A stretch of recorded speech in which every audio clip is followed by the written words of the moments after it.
And నాకు పార్లమెంట్లో గొడవ జరిగినప్పుడు ఏమి అవ్వేంటి ఇబ్బంది పెట్టేస్తారు ఏంటంటే ఇక్కడ అవేమి ఉండవు, ఇక్కడ ఇట్స్ ఫ్రీ ఫర్ ఆల్ అన్నట్టుగా మాట్లాడితే then we have more responsibility. మన మీద రూల్స్ పెట్టలేదు అంటే ఏం కేసులు పెట్టమండి. ఇదే కనుక నిన్న వాళ్ళు చేసిన గొడవే కనుక గవర్నర్ గారి మీద ఆయన సుప్రీంకోర్టు జస్టిస్గా ఉన్నప్పుడు ధైర్యం చేయగలరా, కళ్ళల్లో చూడగలరా?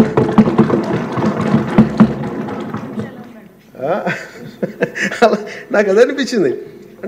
అంటే గౌరవించాల్సింది పోయి ఈ విధానం ఏంటనిపించింది. నిన్న టీవీ వాళ్ళని అడిగారు, మీరు వీళ్ళు వైసీపీ నాయకులు ఇలా మాట్లాడారు కదా, మీ ఇదేంటి అని.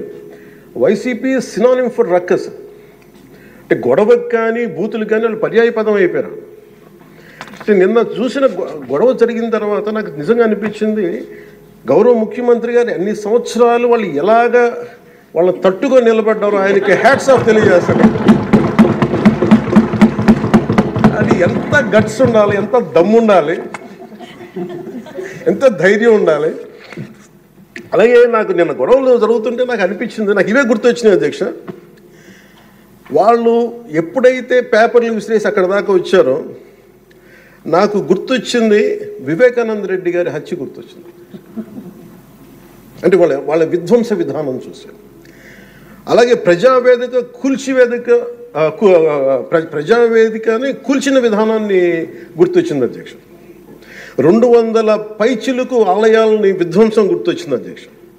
డాక్టర్ సుధాకర్ గారు చనిపోయిన విధానం గుర్తొచ్చింది అధ్యక్ష. జంగారెడ్డి కల్తీ సారాలో చనిపోయిన చావులు గుర్తొచ్చినాయి అధ్యక్ష. సుప్రీంకోర్టు జడ్జిలతో లెటర్ రాసిన విధానం గుర్తొచ్చింది అధ్యక్ష. వాళ్ళు చేసిన గొడవకి మన హైకోర్టు, ఆంధ్రప్రదేశ్ హైకోర్టు జడ్జెస్ని సోషల్ మీడియాలో బూతులు తిట్టిన విధానం గుర్తొచ్చింది అధ్యక్ష. సోషల్ మీడియా అబ్యూస్ గుర్తొచ్చింది అధ్యక్ష. పత్రికాధిపతులపై దాడులు గుర్తొచ్చినాయి అధ్యక్ష. రివర్స్ టెండరింగ్ గుర్తొచ్చింది అధ్యక్ష. పాలసీ టెర్రరిజం గుర్తొచ్చింది అధ్యక్ష. స్వయాన మీ మీద జరిగిన టార్చరు, దాడులు, ఇబ్బంది పెట్టిన విధానం గుర్తొచ్చింది అధ్యక్ష. మడ అడవుల విధ్వంసం గుర్తొచ్చింది అధ్యక్ష. చంద్రబాబు గారిని 53 రోజులు జైల్లో పెట్టి ఇబ్బంది పెట్టిన విధానం గుర్తొచ్చింది అధ్యక్ష.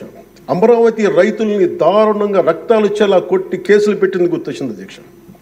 తిరుపతి కల్తీ లడ్డులు గుర్తొచ్చినాయి అధ్యక్ష. అబ్యూజ్ ఆన్ విమెన్ గుర్తొచ్చింది అధ్యక్ష. మన కళ్ళ ముందు వీళ్ళు విధ్వంసం తెలియజేస్తూ ఉన్నారు. వీళ్ళు ఈ స్థాయిలో ఇక్కడ ప్రవర్తిస్తే దానికి సంబంధించి బయట ఇట్లాంటి గొడవలు జరుగుతాయి అధ్యక్ష.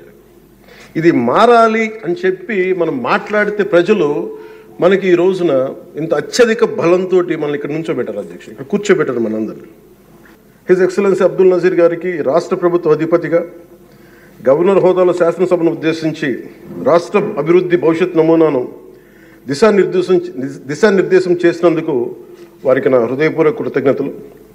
అలాంటి ఉన్నతమైన వ్యక్తి ఇస్తున్న సందేశాన్ని చూసి వైసీపీ వాళ్ళు బాయ్కాట్ చేయడం చాలా దురదృష్టకరం.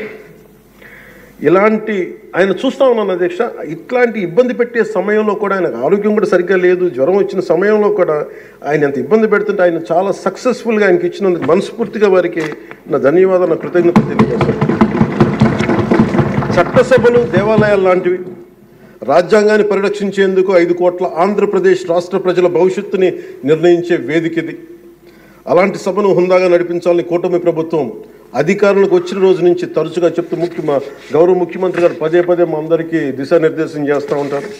గతంలో కూడా మొదటి రోజు కూడా వారికి ఎట్లా రావాలి పెడితే లేదు మనం ఇబ్బంది పెట్టొద్దు, వాళ్ళకి 11 సీట్లు వచ్చినా కానీ పాపం వారికి ఇవ్వాల్సిన గౌరవం వాళ్ళకి ఇద్దామని చెప్పి ఏ రోజు కూడా ఇబ్బంది పెట్టి గబుక్కుని ఒక మాట అంటుంటే గౌరవ సభ్యులు కొంతమంది ఇక్కడి నుంచి అలా చెయ్యొద్దు, అలా మాట్లాడకండి అని అందరినీ చాలా సున్నితంగా మందలించారు ఆయన.